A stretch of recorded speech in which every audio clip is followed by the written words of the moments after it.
عورت جب کسی پر فدا ہو جائے یا لڑکی جب کسی پر فدا ہو جائے تو سمجھ لو کہ بجلی کا کرنٹ سے چپک کر تو کوئی آدمی چھوٹ سکتا ہے، لیکن عورت جب کسی پر، لڑکی کسی پر فدا ہو جائے تو اس چمبک سے نکلنا اور چھوٹ پانا بہت مشکل ہے، وہ کسی بھی حد تک جا سکتی ہے۔ اس لیے کوشش کرو آپ کہ دور ہی رکھا جائے، اور جب وہ میٹھی میٹھی باتیں کرے تو آپ اس سے سختی سے باتیں کریں، اس کے دل میں اپنی جگہ بنانے کی کوشش نہ کریں، کیونکہ اگر اس کے دل میں جگہ بن گئی تو بجلی کے کرنٹ سے تو بچ سکتے ہو، لیکن عورت کے کرنٹ سے نہیں۔ مشورہ دے رہا ہوں آپ کو، ہنسیے گا نہیں، وہ تو مجھے معلوم ہے کہ یہاں سے جانے کے بعد پھر وہی موبائل منہ میں لگا کے کرو گے، آئی لو یو ڈال دیں کیسی وہ تو کرو گے، وہ ہمیں معلوم ہے، یہ ہنسنے کی بات نہیں، میں جانتا ہوں یہ کرنا ہے تمہیں۔ زمانہ آج ہمارا معاشرہ آج اس برائی میں ملوث ہو چکا ہے، اور ہم سمجھ رہے ہیں کہ ہم لڑکی کو چوم رہے ہیں۔ ابے الو کے پٹھے، لڑکی کو نہیں، تو 50 گرام کے ڈبے کو چوم رہا ہے، پلاسٹک کو چوم رہا ہے، تو لڑکی کو نہیں چوم رہا ہے۔ یہ تیرے دماغ میں شیطان نے جو کھوپڑی میں بھر دیا لڑکی، اب وہ بھی کر رہی ہے، وہ بھی کر رہی ہے ادھر سے، لیکن وہ بھی پاگل ہے، اور پیار نام ہے، جنون نام ہے، اسی کا نام تو جنون ہے، پاگل پن ہے۔ ڈبے کو چومنے والا بھی سمجھ رہا ہے میں لڑکی کو چوم رہا ہوں، وہ تو تمہیں کرنا ہے۔ یہ عثمان غنی بہت بڑا عابد، نیک، پرہیزگار، بزرگ کا مطلب یہ نہیں بڈھا، بزرگ کا مطلب علم میں، عمل میں بزرگ، نیک آدمی، اور اس کے علاقے کی ایک عورت اس کے اوپر فدا ہو گئی۔ اس عورت نے اپنی لونڈی کے ذریعے اس آدمی کو بلوایا، عبادت گزار کو بلوایا، اور کہا کہ تمہیں میری مالکن، ہماری جو مالکہ ہے وہ تمہیں بلا رہی ہے، ایک معاملے میں تمہاری گواہی چاہیے، جس معاملے کی میں گواہی چاہتی ہوں، وہ چاہتی ہے اس میں تم گواہ تھے، تم وہاں موجود تھے، کوئی معاملہ رہا ہوگا اس کی گواہی چاہیے۔ یہ بیچارہ نیک آدمی تھا، اس نے سوچا اگر میری گواہی سے اگر کسی کی جان بچ جائے یا میری گواہی سے کوئی معاملہ حل ہو جائے تو اس میں برائی کیا ہے، جبکہ میں اگر گواہ رہا ہوں گا تو سچی گواہی دوں گا۔ یہ سوچ کر یہ چل دیا، یہ سوچ کر چل دیا۔ جیسی اس عورت کا گھر آیا، لونڈی نے دروازہ کھولا، یہ دروازے میں گھس گیا۔ اس لونڈی نے کہا میں باہر جا رہی ہوں، اس کے بعد ایک دروازہ اور آئے گا، اس دروازے کو بھی کھول دینا، اندر سے وہ دروازہ کھلا ہے۔ پھر اس کے بعد ایک اور دروازہ آئے گا، اس دروازے کو بھی کھول دینا۔ 3 دروازوں کو کھولنے کے بعد چوتھے دروازے کو کھولو گے تو اس کمرے میں ہماری مالکن تمہیں ملے گی۔ یہ صاحب دھڑلے سے چلے جا رہے ہیں۔ اللہ میری گواہی سے اگر کوئی معاملہ بن جائے تو اس سے اچھی نیکی کیا ہو سکتی ہے۔ پہلا دروازہ انٹری کی، دوسرے دروازے میں انٹری کی، تیسرے کمرے میں انٹری کی، اور چوتھے کمرے میں حسن و جمال کی ملکہ بیٹھی ہوئی ہے، نہایت خوبصورت عورت بیٹھی ہوئی ہے۔ کیا بات! یہ حضرت وہاں پہنچتے ہیں، کیا دیکھتے ہیں کہ اس عورت کے پاس ایک خوبصورت بچہ بھی ہے، خوبصورت ایک بچہ، چھوٹا سا بچہ ہے، اور ایک طرف پیالہ رکھا ہوا ہے اور اس پیالے کے اندر شراب رکھی ہوئی ہے۔ نوجوانوں سنو سنو، اس خوبصورت عورت نے اس نیک عبادت گزار آدمی سے کہا میں نے تمہیں کسی گواہی کے لیے نہیں بلایا ہے، میں نے تمہیں صرف اس لیے بلایا ہے کہ تم میرے ساتھ اس کمرے کے اندر چلو اور میرے ساتھ زنا کرو، میرے ساتھ وہ کام کرو جو ایک مرد اپنی بیوی کے ساتھ کرتا ہے۔ تمہیں میرے جسم سے کھیلنا ہے، آؤ میں تمہیں لفٹ دیتی ہوں، میں تمہیں اس کمرے میں لے چلتی ہوں۔ اس بزرگ نے کہا اللہ سے ڈرو، یہ تم کیا حرکت لے کر بیٹھ گئی ہو، کیا کارنامہ انجام دینے جا رہی ہو؟ اس عورت نے کہا اے بزرگ، اے محترم، اے عبادت گزار، تم یہاں سے جا نہیں سکتے ہو، اب تمہارے نکلنے کا کوئی راستہ نہیں ہے۔ میں چیخوں گی، چلاؤں گی، تمہاری عبادت کا بھنڈا پھوٹ جائے گا، لوگ یہ سمجھیں گے کہ دنیا والوں کی نظر میں بڑا عبادت گزار بنتا تھا، اور حال یہ ہے کہ اکیلے 3 کمرے کراس کر کے 4تھے کمرے تک بھی پہنچ گیا ہے۔ تمہاری عزت داؤں پہ لگی ہوئی ہے۔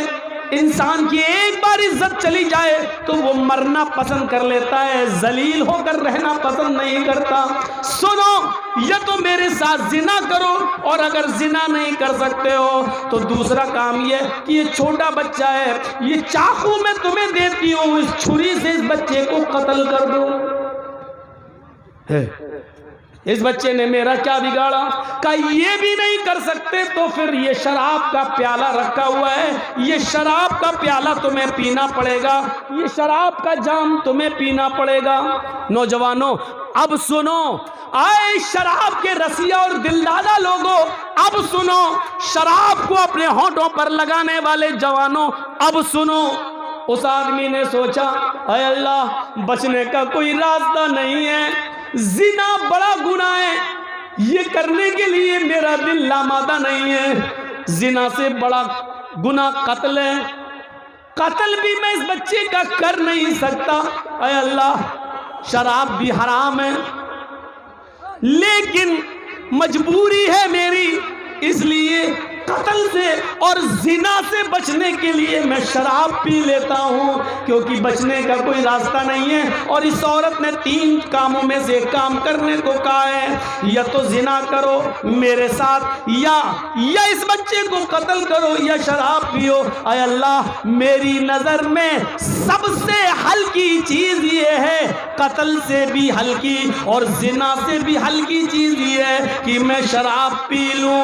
پہلے بھی تو جب شراب حرام نہیں ہوئی تھی تو لوگ پی لیتے تھے، چلو آج میں شراب ہی پی لیتا ہوں۔ اس نے، اللہ تو جانتا ہے یہ میں مجبوری میں پی رہا ہوں، اس نے یہ کہا، اور شراب کا پیالہ اٹھایا اور اس نے نوش کر لیا۔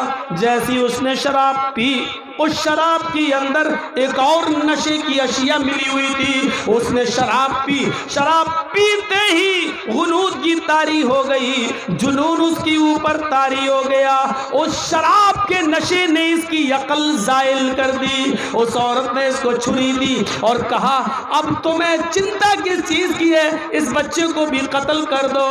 عقل کام نہیں کر رہی ہے، شراب پی چکا ہے، شرابی آدمی تو اپنی ماں اپنی بہن کے سامنے گندی گندی گالیاں دیتا ہے، جب شراب پی کر گھر میں گھستا ہے تو بیوی کو بیوی نہیں، ماں کو ماں نہیں، بہن کو بہن نہیں، بیٹی کو بیٹی نہیں سمجھتا، ابھی اس بچے کو بچہ نہیں سمجھتا ہے، چھری اٹھاتا ہے اور اس نے اس چھری سے اس بچے کو بھی کاٹ دیا، اس بچے کی گردن بھی الگ کر دی، اس کا بھی قتل کر دیا۔ شراب کے نشے میں چور تھا، اس عورت نے پرفیوم لگا رکھی تھی، اس عورت نے فوراً اس آدمی کو اپنی طرف کھینچا اور اپنے کپڑے اتار کر شرابی کے بھی کپڑے اتار دیے، اور شراب کے نشے میں اس آدمی نے اس عورت کے ساتھ زنا بھی کر لیا۔ میرے پیارے ساتھیوں، اس کے بعد کیا ہوا وہ میری موضوع کا حصہ نہیں ہے، بس یہ بتانا میرا ضروری تھا کہ اس نے شراب کو ہلکے میں لے لیا اور شراب پی لی، لیکن ابھی تک وہ ایک گناہ نہیں کرنا چاہتا تھا، لیکن شراب کے نشے میں جب آیا تو وہ زنا بھی کر لیا، شراب کے نشے میں جب آیا تو اس نے قتل بھی کر دیا، شراب بھی پی لی، یعنی ایک گناہ اس سے کروایا جا رہا تھا لیکن وہ نہیں کیا، لیکن جب شراب پی لیا تو وہ تینوں کی تینوں گناہ کر بیٹھا۔ میرے بھائیوں، اب آؤ جناب محمد رسول اللہ کے اس فرمان پر جو آپ نے کبھی فرمایا تھا، ام الخبائث، یہ شراب تو تمام گندگیوں کی جڑ ہے، تمام بری چیزوں کی جڑ ہے۔ اس آدمی کو شراب نے قاتل بھی بنا دیا، شراب نے اس کو زناکار بھی بنا دیا، اور شراب پی لیا تھا۔ میرے پیارے ساتھیوں، یہ شراب ایسی چیز ہے جو عقل کو ختم کر دیتی ہے، بزرگوں کا ادب و احترام نکال دیتی ہے، مذہب کو گالی دینے پر مجبور کر دیتی ہے۔ شراب وہ نشہ ہے جو انسان کو اللہ کی پیاری کتاب قرآن کو بھی زمین پر پٹکنے پر مجبور کر دیتی ہے، اس لیے کہ شراب جب عقل کو ختم کر دیتی ہے تو پھر انسان یہ نہیں دیکھتا کہ یہ اللہ کا کلام ہے، یہ قرآن ہے یا کیا ہے۔ وہ نمازیوں کو بھی گالی دیتا ہے، وہ ماں کو بھی گالی دیتا ہے، وہ بہن کو بھی گالی دیتا ہے، وہ بیٹی کو بھی گالی دیتا ہے۔ اسی قسم کا ایک واقعہ ایک صحابی کے ساتھ پیش آیا، حرمت شراب سے پہلے انہوں نے بھی شراب پی رکھی تھی۔ جب شراب کا نشہ چڑھا تو وہ شراب کے نشے میں اپنی بیوی اور بیٹی میں فرق نہیں کر سکے اور اپنی بیٹی کو بیوی سمجھ کر پکڑ لیا۔ پھر وہ اندر کمرے میں لے جانے لگے، بیٹی چیخی، امی مجھے بچاؤ۔ ماں نے بیٹی کی چیختی ہوئی آواز سنی، دوڑتی ہوئی آئی، کیا دیکھتی ہے کہ میرا ہسبینڈ، میرا شوہر میری بیٹی کو کھینچ کر کمرے میں لے جا رہا ہے۔ وہ غصے میں آتی ہے، اپنی بیٹی کا ہاتھ اپنے شوہر کے ہاتھ سے چھڑاتی ہے، شوہر کو دھکا دیتی ہے، کمرے میں بند کر دیتی ہے اور اپنی بیٹی کو اپنے شوہر کے ناجائز حملے سے بچاتی ہے۔ کافی دیر کے بعد جب نشہ اترا تو صحابی نے اپنی بیوی کو خوب مارا۔ جب مار کے تھک گیا تو بیوی بولی، اگر مار کر تھک گئے اور اگر تھکے نہ ہو اور کچھ اور حسرت باقی رہ گئی ہو تو میں 2 لکڑی اور لے آتی ہوں، لیجیے اور پیٹ کر مجھے مار ڈالو۔ کہنے لگا شوہر، میری بیوی تم جانتی ہو کہ میں تم سے کتنا پیار کرتا ہوں، لیکن اس کے باوجود تم نے مجھے کمرے میں بند کر دیا۔ بیوی روتی ہوئی کہتی ہے، پیار کی نوٹنکی آج مت کرو، تم نے آج شراب پی رکھی تھی۔ شوہر کہتا ہے، بیوی شراب تو میں روزانہ پیتا ہوں۔ کہا ہاں جانتی ہوں، لیکن ایک لمٹ میں، ایک دائرے میں پیتے تھے، لیکن آج تم نے کچھ زیادہ پی رکھی تھی۔ ارے کبھی کم کبھی زیادہ، یہ تو ہو ہی جاتا ہے، آج زیادہ پی لی تو کیا؟ بیوی کہتی نہیں، آج کچھ زیادہ ہی پی لی، اتنی پی لی کہ بیوی اور بیٹی میں فرق نہیں کر سکے۔ میرے شوہر اپنی بیٹی کے معصوم چہرے کی طرف دیکھو، اس کی چیخ، اس کی پکار اگر میرے کانوں تک نہ جاتی تو آپ اس کی عزت سے کھیل چکے ہوتے، آپ اس کی عزت سے کھلواڑ کر چکے ہوتے، اپنے ہاتھوں سے اپنی بیٹی کی عزت لوٹ چکے ہوتے۔ کیا کہہ رہی ہو میری بیوی؟ ہاں، نظر آسمان پر گئی، اے اللہ یہ دن سننے سے پہلے تو نے مجھے اٹھا کیوں نہ لیا؟ یہ جملہ سننے سے پہلے یہ زمین کیوں نہیں پھٹ گئی؟ میں اس زمین کے اندر کیوں نہیں سما گیا؟ اے اللہ اب کون سا چہرہ لے کر میں اپنی بیٹی کے سامنے جاؤں؟ کون سی شکل لے کر میں اپنی بیٹی کے سامنے آؤں؟ اے اللہ کاش یہ زمین پھٹ جاتی، میں اس زمین کے اندر چلا جاتا، لیکن آج میں وہ قسم کھاتا ہوں اور آج میں اقرار کرتا ہوں، اے اللہ تو گواہ رہنا، اے اللہ تو گواہ رہنا، اے اللہ تو گواہ رہنا، اے میری بیوی میری گواہی پر تو بھی گواہ رہنا۔ اے اللہ آج کے بعد قسم کھاتا ہوں میں تیرے عزت و جلال کی، تیری کبریائی کی، آج کے بعد میں شراب کو ہاتھ نہیں لگاؤں گا، کبھی زندگی میں شراب نہیں پیوں گا۔ جب حرام نہیں ہوئی تو ایک نقصان دیکھا، بیٹی کا ہاتھ پکڑا، عقل ختم ہو گئی، بیٹی کو بیوی سمجھ لیا۔ ایک مرتبہ ایسا ہوا اور شراب ابھی حرام نہیں ہوئی، لیکن پھر بھی اس صحابی نے ہمیشہ زندگی بھر شراب کو چھوڑنے کی قسم کھا لی اور اللہ کی قسم کھا کے کہا کہ میں آج کے بعد شراب کو ہاتھ نہیں لگاؤں گا۔ نوجوانوں، جب شراب حرام نہیں ہوئی تو لوگ قسم کھا لیا کرتے تھے کہ اب شراب کو ہاتھ نہیں لگاؤں گا۔ آج تم کیسے پی لیتے ہو؟ تمہارے ضمیر کیسے گوارا کر لیتے ہیں؟ تمہارا دل کیسے تسلیم کر لیتا ہے؟ تمہارا دل اس کو کیسے قبول کر لیتا ہے؟ تمہاری زبان شراب کے قطرے کو کیسے اس کا ذائقہ چکھ لیتی ہے؟ تمہیں ناموس رسالت کا ذرا بھی خیال نہیں آتا؟ شراب پیتے وقت تمہیں انما الخمر والمیسر والی آیت یاد نہیں آتی ہے؟ شراب پیتے وقت تمہیں صحابی کا واقعہ یاد نہیں آتا ہے؟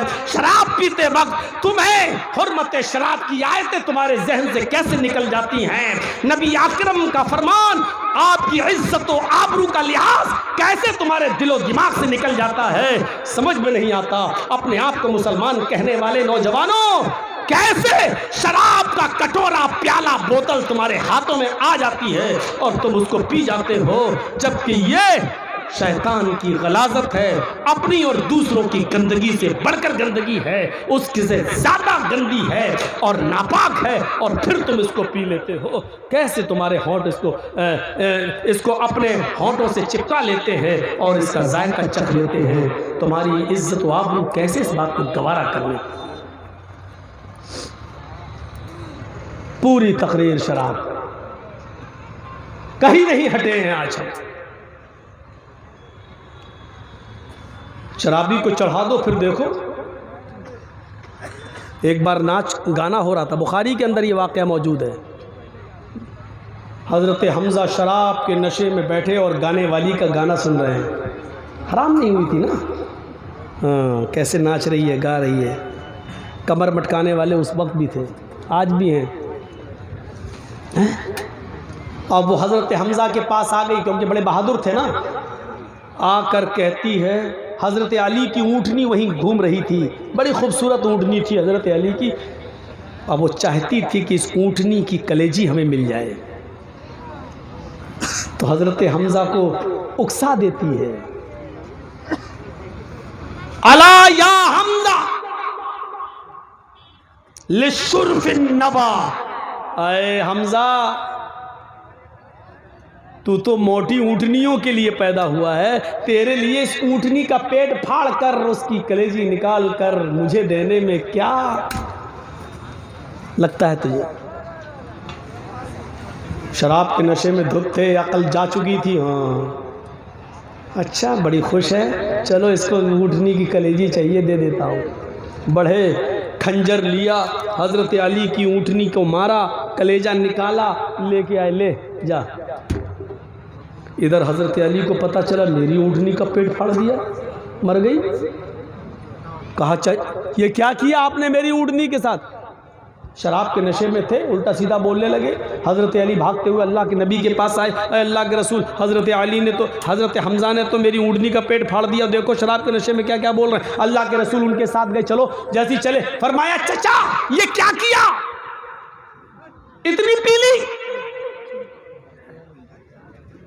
فرق نہیں کر پائے یہ اونٹنی کس کی ہے؟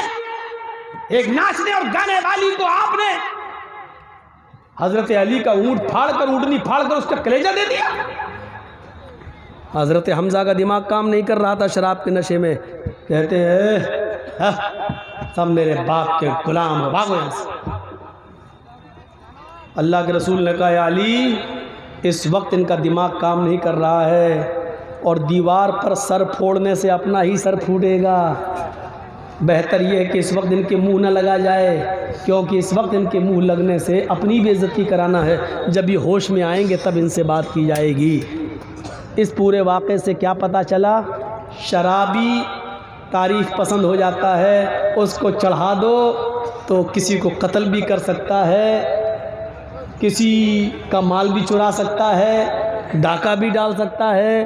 اور دوسری چیز یہ پتہ چلی کہ شراب کے نشے میں انسان بڑے سے بڑے انسان کی قدر و قیمت کو بھول جاتا ہے، جیسے کہ حضرت حمزہ نے اللہ کے رسول صلی اللہ علیہ وسلم کو کہہ دیا جاؤ تم سب میرے باپ کے غلام ہو۔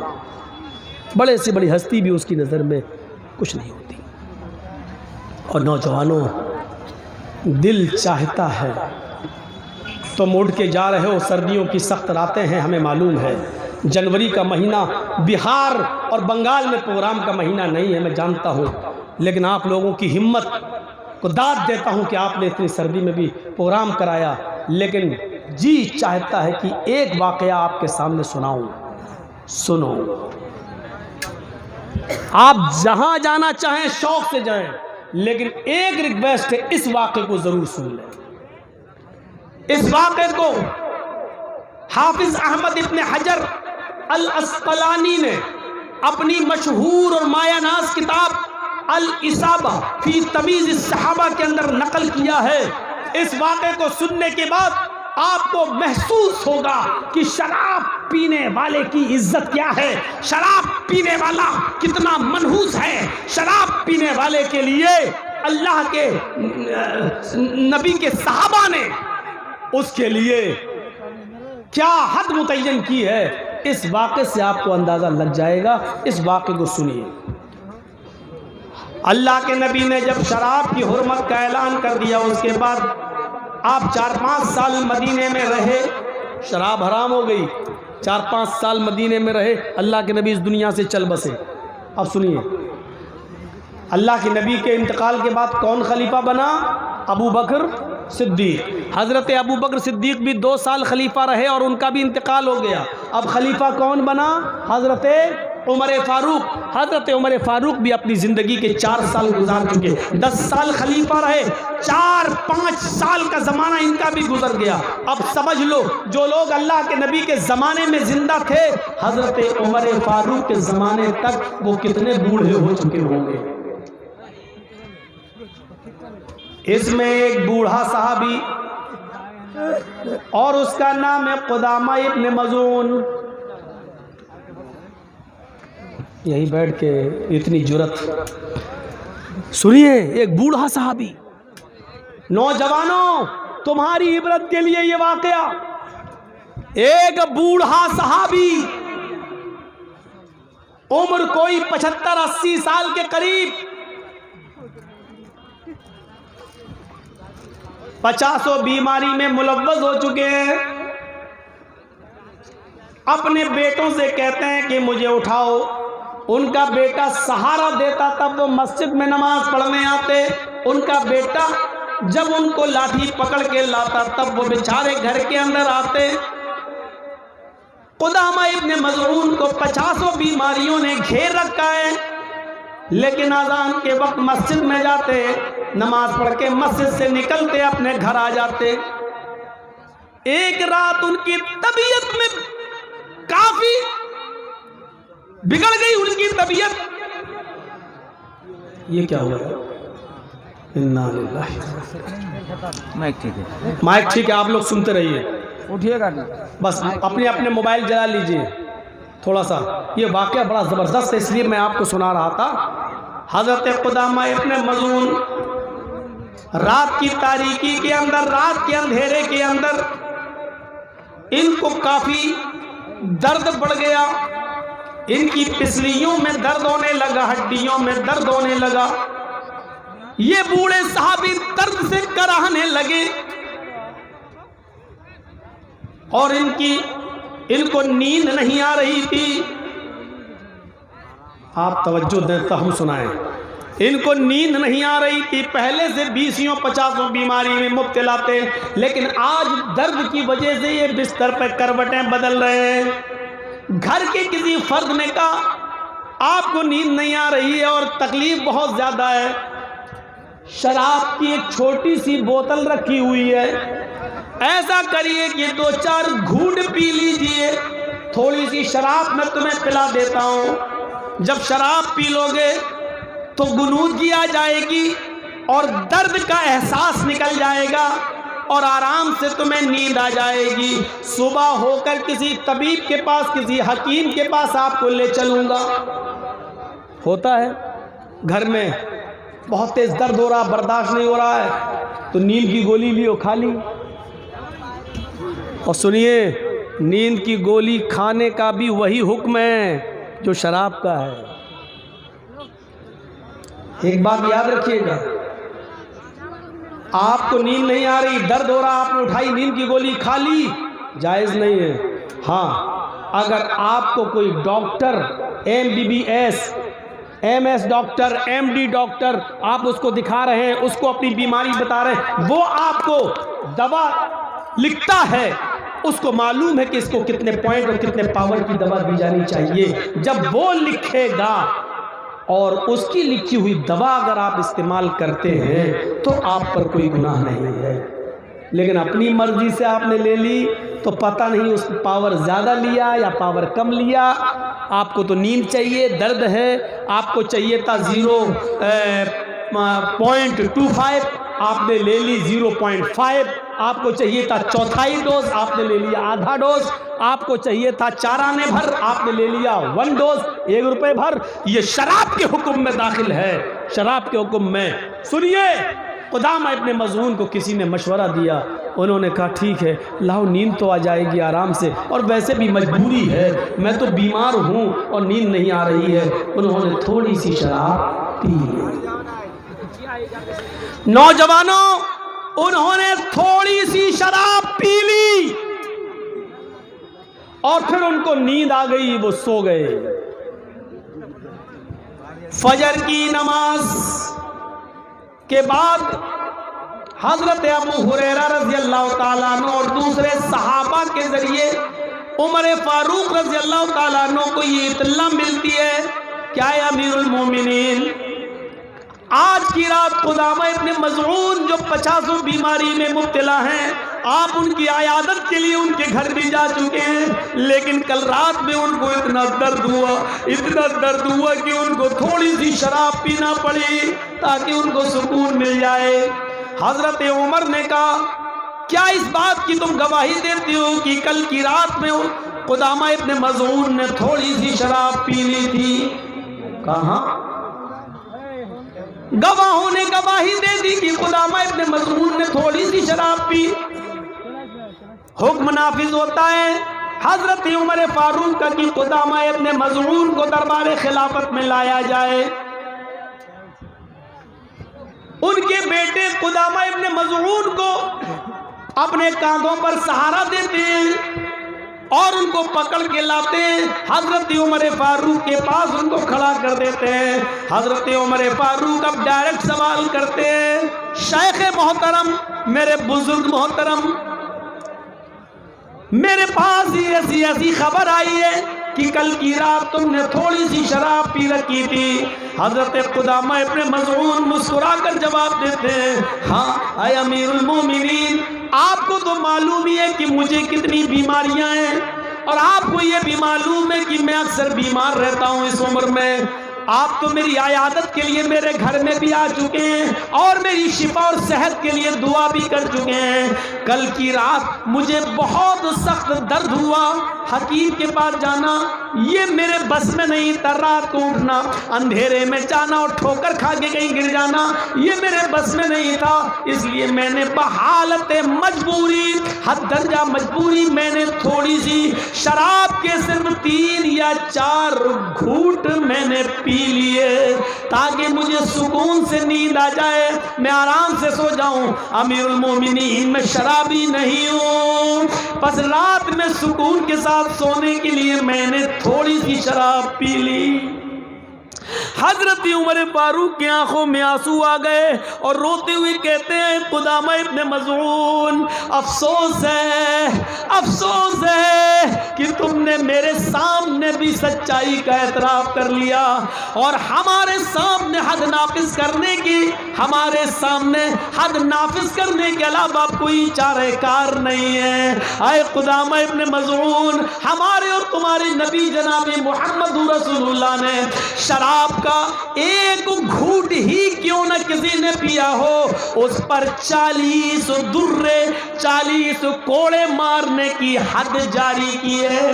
لہذا اے قدامہ ابن مظعون، مجھے تمہاری اوپر 40 کوڑے مارنا پڑیں گے، 40 کوڑوں کی سزا تمہیں دینا پڑے گی۔ قدامہ ابن مظعون کہتے ہیں، امیر المومنین، کیا آپ کو میری مجبوری نہیں دکھائی دے رہی ہے؟ میں نے شوق سے یہ شراب نہیں پی ہے، میں 50 بیماری میں مبتلا ہوں، اور میں آپ کو کہہ رہا ہوں کل اتنی تیز میرے درد ہوا جب برداشت سے باہر ہو گئے اس بوڑھے آدمی کے لیے، تو مجھے مشورہ دیا تو تھوڑی سی شراب میں نے پی لی تاکہ سکون سے نیند آ جائے۔ حضرت عمر فاروق کہتے ہیں، اے قدامہ، تم ٹھیک کہہ رہے ہو، لیکن میرے سامنے ایسی کوئی حدیث نہیں ہے، ایسا کوئی واقعہ نہیں ہے۔ اللہ کے نبی صلی اللہ علیہ وسلم کے سامنے بھی لوگوں نے اپنی مجبوریاں بیان کی تھی، لیکن اللہ کے رسول صلی اللہ علیہ وسلم نے ان کی مجبوریوں کو مجبوری نہیں مانا۔ مجبوری میں بھی شراب پینے والوں کو کوڑے لگائے ہیں۔ ہمیں کوئی ایسا منظر نہیں ملتا کہ کسی کے سامنے شراب کی مجبوری بتا بتائی گئی وہ اللہ کے نبی کے سامنے، اور اللہ کے نبی نے اس کی مجبوری چھوڑ کر، سن کر اس کو چھوڑ دیا ہو اور کوڑے نہ مارے ہوں، میرے سامنے ایسا کوئی واقعہ نہیں ہے۔ حضرت ابو ہریرہ کو غصہ آنے لگتا ہے، چند بڑے بڑے صحابہ کو غصہ آنے لگتا ہے، اے امیر المومنین، اتنا بوڑھا آدمی جو اکیلے مسجد میں نماز پڑھنے نہیں جا سکتا ہے، آپ کے پاس بھی آیا تو اس نے اپنے بیٹوں کے کندھوں پر ہاتھ رکھ کر یہاں لایا گیا، آپ ایسے مجبور اور ایسے بوڑھے آدمی کو کوڑے لگائیں گے؟ اس کی مجبوری آپ کو نہیں دکھائی دے رہی ہے؟ حضرت عمر کہتے ہیں، اے ابو ہریرہ، افسوس ہے مجھے کہ میں تمہاری بات نہیں مان سکتا، مشورہ کے لیے بیٹھو۔ بڑے بڑے صحابہ مشورہ کرتے ہیں، حضرت عمر کہتے ہیں، لوگوں اتنی سی بات مجھے بتا دو، سب کے مشورے سلاخوں پر تم سب یہ کہہ رہے ہو کہ قدامہ ابن مظعون کو چھوڑ دیا جائے، مجبوری میں شراب پی ہے، میں تمہاری بات ماننے کے لیے تیار ہوں، لیکن مجھے ایک ایسا کوئی واقعہ بتا دو اللہ کے نبی صلی اللہ علیہ وسلم کے سامنے آیا ہو اور اس نے اپنی مجبوری بتائی ہو اور اللہ کے رسول نے اس کی مجبوری سن کر اس کو چھوڑ دیا ہو کہ اس کے اوپر شراب کی حد نافذ نہ کرنا، 40 کوڑے مت مارنا، مجبوری میں اس نے پی تھی، کوئی ایسا واقعہ بتا دو۔ ایسا کوئی واقعہ نہیں ملا، نہ کسی صحابی نے بتایا، اس لیے حضرت عمر فاروق کو اعلان کرنا پڑا، تم لوگ مجھ سے ناراض رہتے ہو، رہو، اے ابو ہریرہ اور اے بڑے بڑے صحابہ، تم کو غصہ آ رہا ہے، آنے دو، تم ناراض ہو مجھ سے رہو، لیکن میں تو حد نافذ کروں گا، 40 کوڑے ان پر لگواؤں گا۔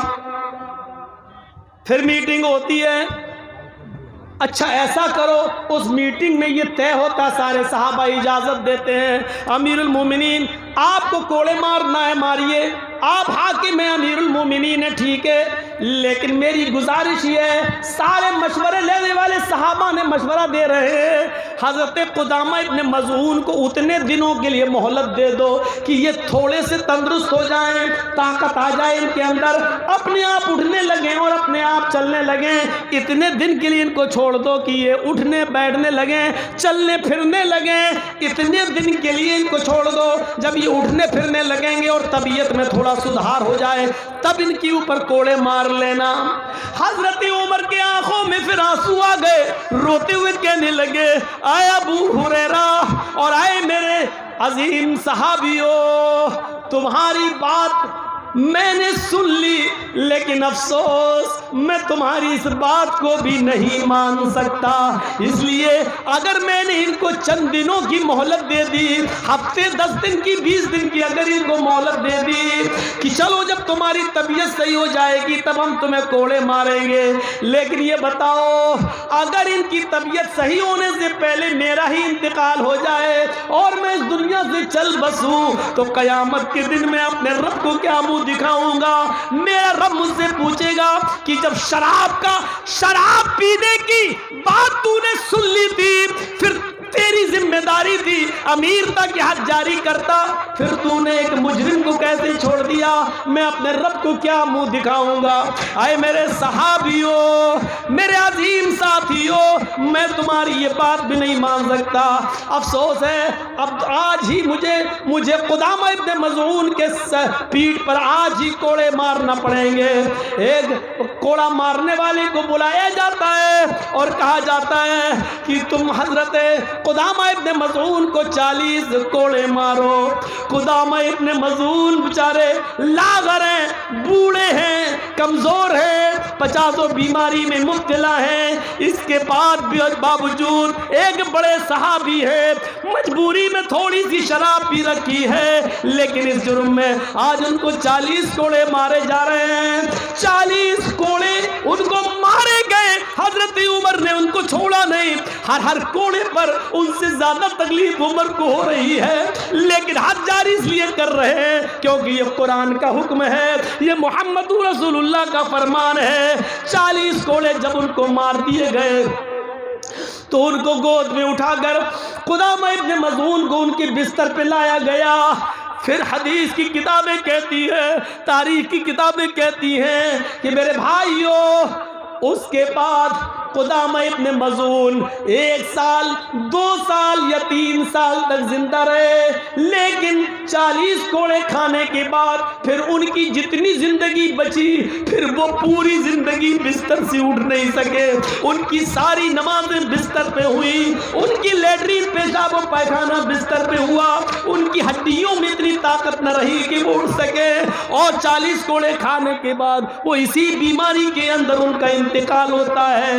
اس واقعے کے مختلف پہلو ہو سکتے ہیں میرے بھائیوں، لیکن نوجوان نسل کے لیے اتنا کافی ہے کہ صحابی ہیں، 50 بیماری میں مبتلا ہیں اور بڑھاپا ہے اور نیند نہیں آ رہی ہے، ان کے درد ہے، اتنی شدید پوزیشن میں تھوڑی سی شراب پی لی، لیکن عمر نے ان کو بھی کوڑے لگائے، ان کو بھی معاف نہیں کیا۔ میرے پیارے ساتھیوں، نوجوانوں، اس واقعے کو سننے کے بعد کیسا لگ رہا ہے؟ کیا ہم اب بھی شراب پیئیں گے؟ کیا شراب ہمارے حلق کے نیچے اترے گی؟ قدامہ ابن مظعون کو عمر نے کوڑے لگائے، ان کو گود میں اٹھا کے بستر پہ لایا گیا، پھر زندگی بھر وہ بستر سے اٹھ نہیں سکے، ان کی ساری نمازیں اس بستر پہ ہوئیں، پیشاب و پائخانہ ان کا اسی بستر پہ ہوتا تھا، پھر وہ زندگی بھر اٹھ نہیں سکے، لیکن حضرت عمر نے حد جاری کی، یہ شرابی کا انجام ہوتا ہے، انہوں نے تو مجبوری میں پی، تمہارے سامنے کون سی مجبوریاں ہیں؟ کون سی مجبوریاں ہیں؟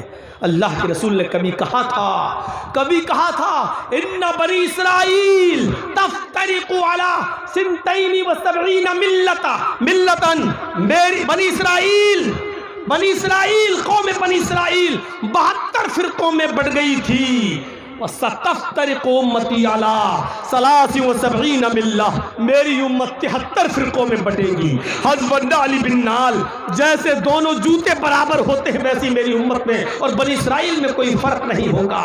حَتَّىٰ إِن كَانَ مِنْهُمْ مَنْ أَتَىٰ عَلَىٰ أُمِّهِ عَلَانِيَةً لَكَانَ فِي أُمَّتِي مَن يَصْنَعُ ذَٰلِكَ، اگر بنی اسرائیل میں کسی نے اپنی ماں کے ساتھ، یہود و نصارہ میں کسی نے اپنی ماں کے ساتھ اعلانیہ زنا کیا ہوگا، چوراہے پر اپنی ماں کے ساتھ منہ کالا کیا ہوگا، تو میری امت پر قیامت اس وقت تک نہیں آئے گی جب تک کہ میری امت کے لوگ مسلمان بھی اپنی ماں کے ساتھ چوراہے پر اعلانیہ ڈنکے کی چوٹ پر اپنی ماں کے ساتھ زنا نہ کریں۔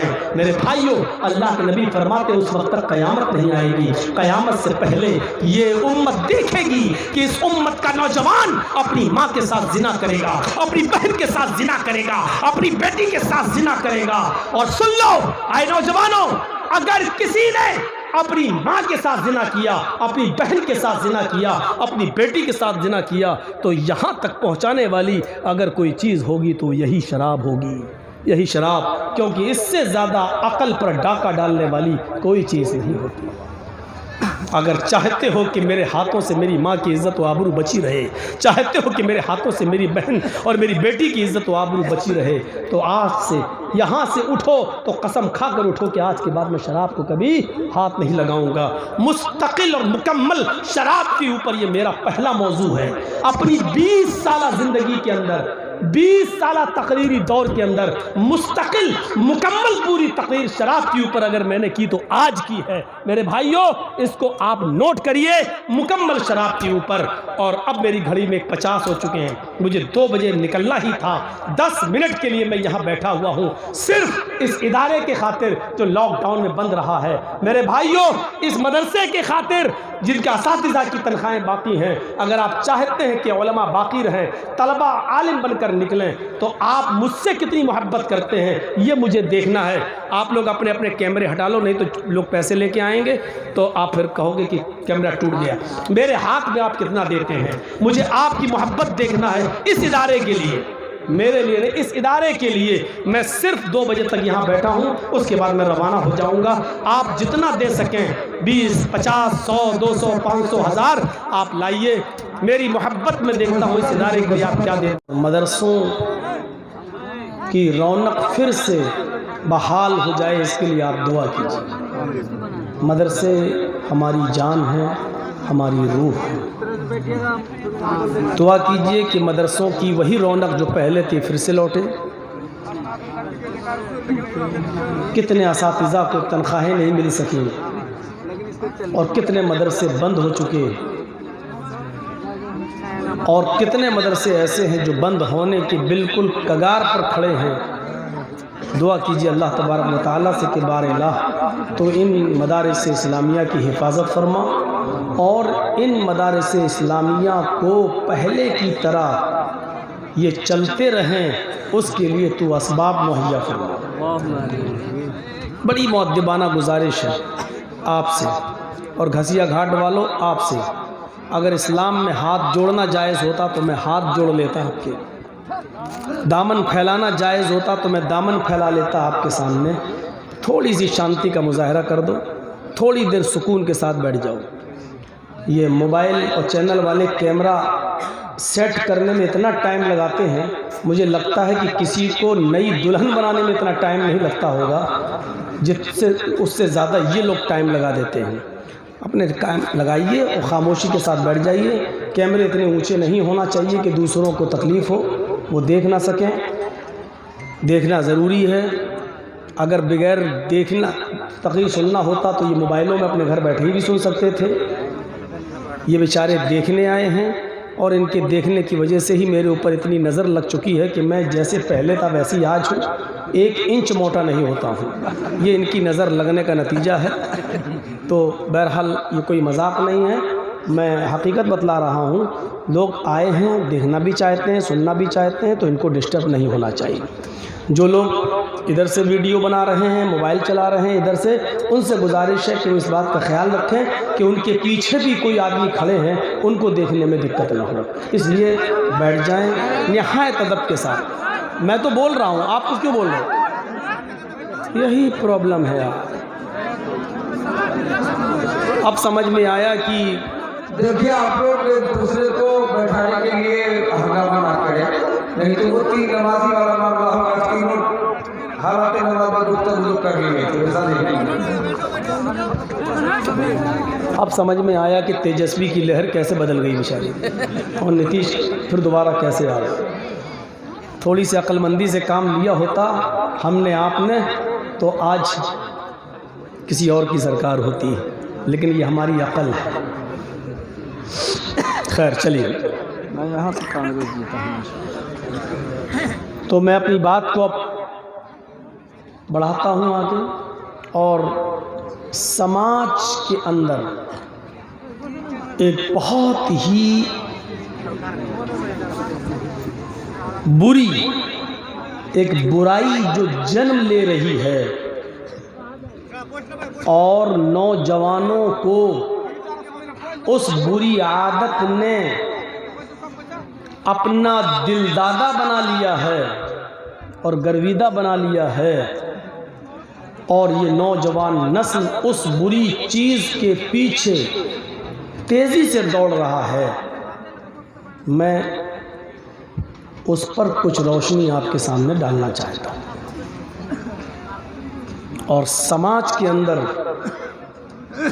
یہ اٹھنے والی جو برائی ہے وہ ہے نشے کی، اور بالخصوص شراب نوشی کی۔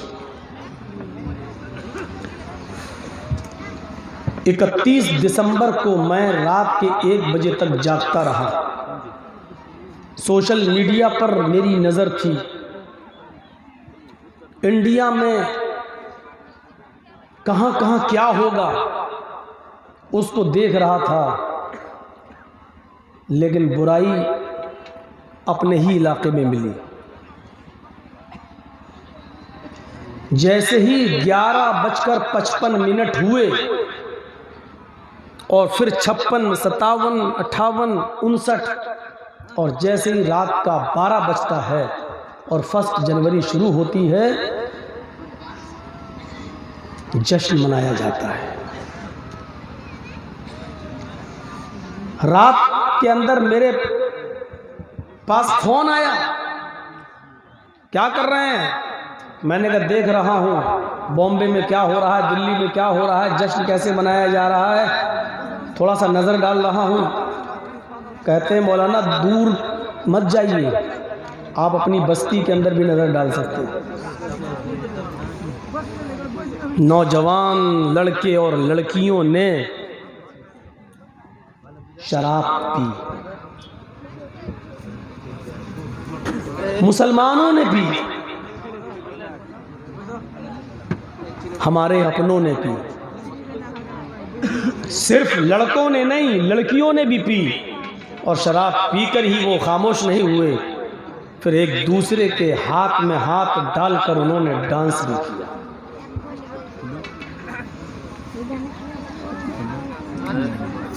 جو قوم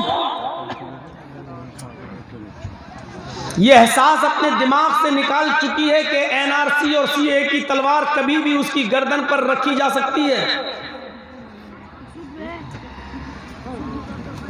وہ اتنی جلدی کیسے غافل ہو گئی، سمجھ سے پرے ہے۔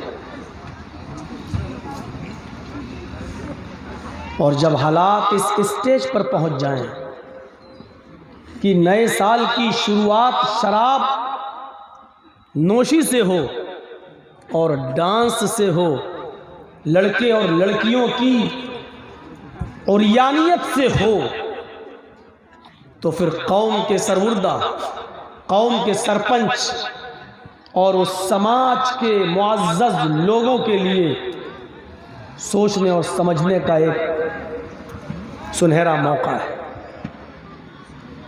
وہ سوچیں، اور اگر نہیں سوچ سکتے تو جان لیں کہ یہ قوم جس میں آپ موجود ہیں یہ زندہ نہیں ہے۔ شراب پی کر ڈانس کرنے والے لڑکے اور لڑکیوں کو ہمارے قوم اور سماج کے سربردہ لوگ زندہ سمجھیں؟ نہیں حق صاحب، یہ قوم زندہ نہیں ہے، ICU پر لیٹی ہوئی ہے۔ یہ قوم ICU پر لیٹی ہوئی ہے۔ ڈاکٹر نے کہہ دیا اگر ICU سے نکالیں گے، ناک پہ چڑھا ہوا ڈبہ ہٹائیں گے، مر جائے گا۔ یہ قوم بالکل موت کے دہانے پر ہے، روح نہیں رہ گئی ہے، آکسیجن سے زندہ ہے۔ اور شراب کی لت اتنی بری ہے کہ یہ جلدی چھوٹتی نہیں ہے۔ شاید آپ کو معلوم ہے،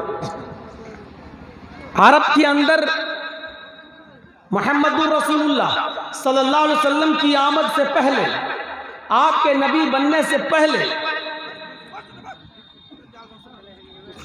شراب کا اتنا دور تھا، عروج تھا کہ عربوں کے ہاں جب کوئی بچہ پیدا ہوتا تھا تو ہمارے یہاں ماں اس بچے کے منہ پر سب سے پہلے شہد لگاتی ہے، یا اس بچے کے حلق میں سب سے پہلے ماں کی پستان کا دودھ جاتا ہے۔ لیکن عرب کے اندر جب کسی کے گھر کوئی بچہ پیدا ہوتا تھا تو اس بچے کی زبان پر سب سے پہلے شراب کے قطرے رکھے جاتے تھے۔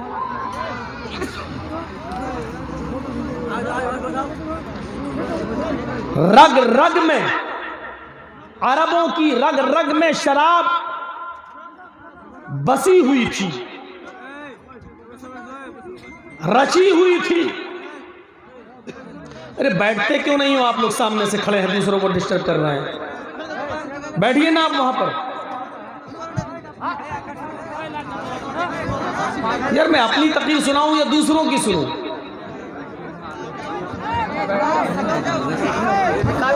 پھر بھی بیٹھنے کا نام نہیں لے رہے ہیں، پتہ نہیں مٹی سے پیدا ہے کہ لوہے سے پیدا ہے۔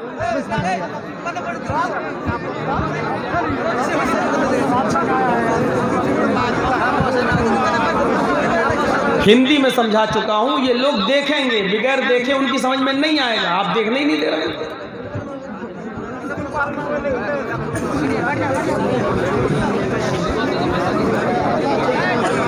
ان کی رگ رگ میں شراب رچی اور بسی تھی۔ پہلا حلق میں قطرہ اس بچے کی سب سے پہلے جو جاتا تھا وہ شراب کا قطرہ ہوتا تھا۔ جب اسلام کی آمد ہوئی، نبی اکرم صلی اللہ علیہ وسلم نے جب اسلام کی دعوت لوگوں میں پیش کی اور لوگ دھیرے دھیرے اسلام قبول کرنے لگے تو صحابہ کی طرف سے مانگ اٹھنے لگی اے اللہ کے نبی صلی اللہ علیہ وسلم شراب کو حرام قرار دے دیجئے، یہ شراب بہت گندی چیز ہے، شراب بہت بری چیز ہے، اس کی حرمت کا آپ اعلان کریے۔ لیکن اللہ کے نبی صلی اللہ علیہ وسلم کو معلوم تھا جن عربوں کے یہاں بچہ پیدا ہونے کے بعد پانی، شہد یا ماں کا دودھ پلانے کے بجائے جس کے حلق میں سب سے پہلے شراب کا قطرہ ڈالا جاتا ہو، جس کی گھٹی میں شراب رچی اور بسی ہوئی ہو، وہ اتنی آسانی سے شراب نہیں چھوڑ سکتی ہے۔ اس لیے نبی اکرم صلی اللہ علیہ وسلم نے کچھ دنوں تک کے لیے مہلت دی ہے اور شراب کو ڈائریکٹ حرام قرار نہیں دیا۔ اللہ کے رسول کے اندر بھی شراب کی حرمت کا اعلان کرنے کی جلدی نہیں ہوئی۔ کیوں؟ جانتے تھے ایسا نہ ہو کہ ابھی حرام کر دیں اور یہ لوگ نئے نئے مسلمان ہوئے شراب چھوڑ نہ پائیں، پھر بھاگ کر عیسائی ہو جائیں، یہودی ہو جائیں، کہیں ایسا نہ ہو کہ پھر اسلام کو چھوڑ بیٹھیں۔ اس لیے بہتر ہے کہ ابھی جو کر رہے ہیں کریں۔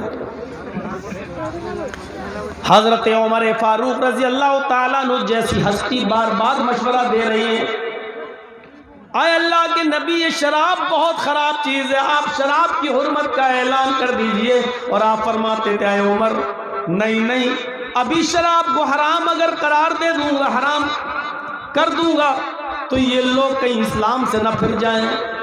یعنی شراب اتنی آسانی سے نہیں چھوٹتی، یہ بھی دیکھ لیجئے۔ جو لوگ شراب کے عادی ہیں نا وہ غور سے سنیں، ایسا تھوڑی ہے کہ یہاں جتنے بیٹھے ہیں کوئی شرابی ہے ہی نہیں، سب دودھ پیتے ہیں۔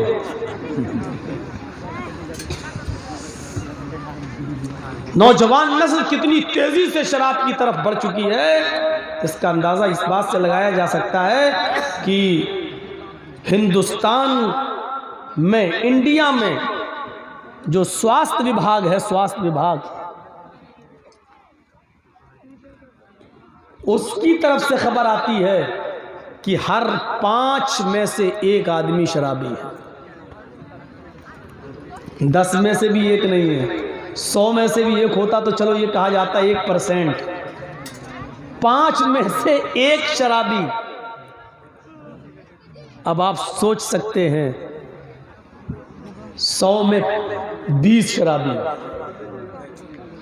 20% کوئی معمولی مدت ہوتی، معمولی چیز ہوتی، 20%۔ سروے میں کسی دھرم کا نشق و نشانہ نہیں بنایا گیا، لیکن میں دعوے کے ساتھ کہہ سکتا ہوں اس 20% شرابیوں میں 10% صرف مسلمان ہوگا، اور 10% جو باقی بچے ان میں ہندو، سکھ، عیسائی، یہودی، جینی، بدھسٹ، یہ سارے لوگوں کو جوڑا جائے تو یہ 10% ہوں گے، اور 10% اکیلے، 20 میں 10 اکیلے مسلمان ہوں گے۔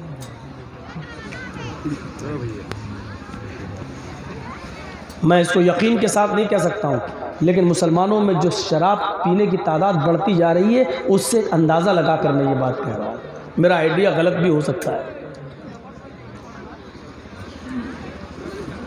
لیکن انفرادی طور پر اگر دیکھا جائے، یہودیوں میں، ہندو بھائیوں میں، سکھوں میں، انفرادی طور پر دیکھا جائے تو اس کو میں ڈنکے کی چوٹ پہ کہہ سکتا ہوں کہ سب سے زیادہ انفرادی طور پر الگ الگ کر کے دیکھا جائے تو سب سے زیادہ شراب پینے والے مسلمان ہیں۔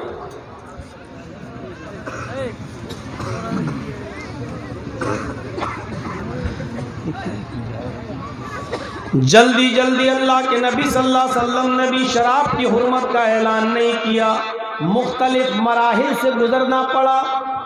جب آپ مکے میں تھے تو سب سے پہلے یہ آیت نازل ہوتی ہے۔ نوجوانوں تھوڑا سا اس آیت پر غور کیجئے گا، اس آیت کے اندر شراب کو رزق کہا گیا ہے، لیکن رزق حسن نہیں، یہ مکی آیت ہے۔ وَمِن ثَمَرَاتِ النَّخِيلِ وَالْأَعْنَابِ تَتَّخِذُونَ مِنْهُ سَكَرًا وَرِزْقًا حَسَنًا، یہ قرآن میں اللہ فرما رہا ہے۔ لوگوں پھلوں میں سے ایک پھل کھجور ہوتا ہے اور ایک پھل کا نام انگور ہے۔ پھلوں میں سے کھجور اور انگور دو ایسے پھل ہیں، تتخذون منہ سکرا، ان کے رس کو نچوڑ کر، ان کو سڑا کر تم ان سے نشہ بناتے ہو۔ دیکھیے ابھی صرف نشہ کہا ہے، یہ نہیں کہا کہ حرام ہے۔ اس سے تم نشہ بناتے ہو، تتخذون منہ سکرا، اس سے تم نشہ بناتے ہو، وَرِزْقًا حَسَنًا، اور رزق حسن پاکیزہ رزق بھی حاصل کرتے ہو۔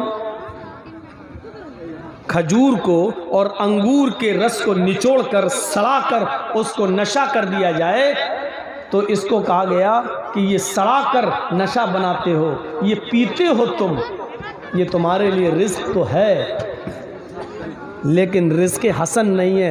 رزق حسن وہ ہے جو تم ان کو بغیر سڑائے ہوئے اور بغیر نشہ بنائے ہوئے استعمال کرتے ہو، انگور اور کھجور ایسے ہی کھاتے ہو، یہ رزق حسن ہے۔ لیکن جب اس کو سڑا کر اور اس کو بدبودار بنا کر اس کے رس کو نچوڑ کر جب تم اس سے نشہ بناتے ہو تو یہ رزق تو ہے لیکن رزق حسن نہیں ہے۔ دلوں کے اندر شراب کی نفرت ڈالنے کے لیے سب سے پہلے اللہ تعالیٰ نے یہ آیت نازل کی تاکہ لوگوں کو یہ پتہ چل جائے کہ ہم جس کو نچوڑ کر سڑا کر نشہ بناتے ہیں یہ کوئی اچھی چیز نہیں ہے۔ اچھی چیز وہی ہے جس کو ہم انگور تازہ ہے کھا لیے، کھجور تازہ ہے کھا لیا، یہ اچھی چیز ہے۔ سڑا کر رس نچوڑ کر جو بناتے ہیں وہ اچھی چیز نہیں ہے، لیکن حرام ابھی نہیں ہوئی۔ کچھ لوگوں نے چھوڑا، کچھ نے نہیں چھوڑا، کچھ نے کہا رہے یہ جب اچھی چیز نہیں ہے تو ہم کیوں پئیں؟ اللہ تعالیٰ کہہ رہا ہے کہ یہ اچھی چیز نہیں ہے، اللہ تعالیٰ کہہ رہا ہے یہ رزق ہے لیکن رزق حسن نہیں ہے۔ اس لیے کچھ لوگوں کے دلوں میں نفرت ہوئی لیکن پوری طرح نہیں، یا دھیرے دھیرے چھوڑنے کی عادت ڈال لیں، کبھی پی لیا کبھی چھوڑ دیا، کبھی دل ایک آدھ ہفتے کے بعد ہوا پی لیا چھوڑ دیا، لیکن ابھی حرام نہیں ہوئی۔ اللہ کے نبی صلی اللہ علیہ وسلم کو کافروں نے اتنا ستایا مکے کے اندر کہ اللہ کے نبی مکہ چھوڑ کر مدینہ جانے پر، ہجرت کرنے پر مجبور ہوئے۔ خانہ کعبہ کا غلاف پکڑ کر آپ نے فرمایا اے کعبہ تیرے باشندوں نے مجھے رہنے نہیں دیا، ستا کر میرا حال برا کر دیا۔ اے کعبہ اگر تیرے باشندوں نے مجھے مارا نہ ہوتا، ستایا نہ ہوتا تو میں تجھے چھوڑ کر کبھی نہ جاتا۔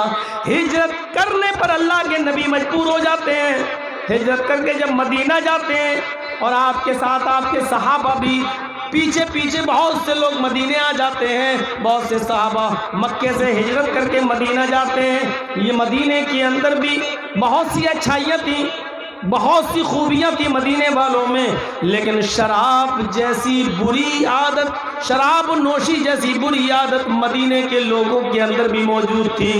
اب یہ دونوں لوگ مکے والے مل کر اور مدینے والے مل کر بھی شراب پیا کرتے تھے۔ شراب مدینے والے بھی آسانی کے ساتھ نہیں چھوڑ پاتے تھے، مکے والوں نے بھی شراب پی، مدینے والوں نے بھی شراب پی، لیکن اب دونوں لوگوں نے مل کر طے کیا اللہ کے نبی صلی اللہ علیہ وسلم کو بتایا جائے کہ شراب پینے کے بعد ہمیں ہوش نہیں رہتا ہے، ہمارے منہ سے الٹی سیدھی باتیں نکلتی ہیں، کیا کیا جائے؟ پھر بھی مشورہ دے رہے ہیں اللہ کے نبی، یہ شراب حرام قرار کیوں نہیں دے دیتے ہیں؟ لیکن اللہ کے نبی نے یہاں پر بھی کسی کی نہیں سنی، ادھر بھی آپ نے کسی کی نہیں سنی۔ آپ نے کہا نہیں، ابھی شراب کی حرمت کا اعلان کرنے کا وقت نہیں آیا، اگر ابھی اعلان کرتے ہیں تو یہ مدینے والے جو نئے نئے اسلام لائے ہیں یہ بھی کہیں ایسا نہ ہو کہ اسلام چھوڑ کر پھر اپنے پرانے باپ دادا کے دھرم پر، باپ دادا کے مذہب پر لوٹ جائیں۔ اب ایک آیت مدینے میں نازل ہوتی ہے شراب کے سلسلے میں، دیکھیے مکے میں تو نازل ہو چکی ہے،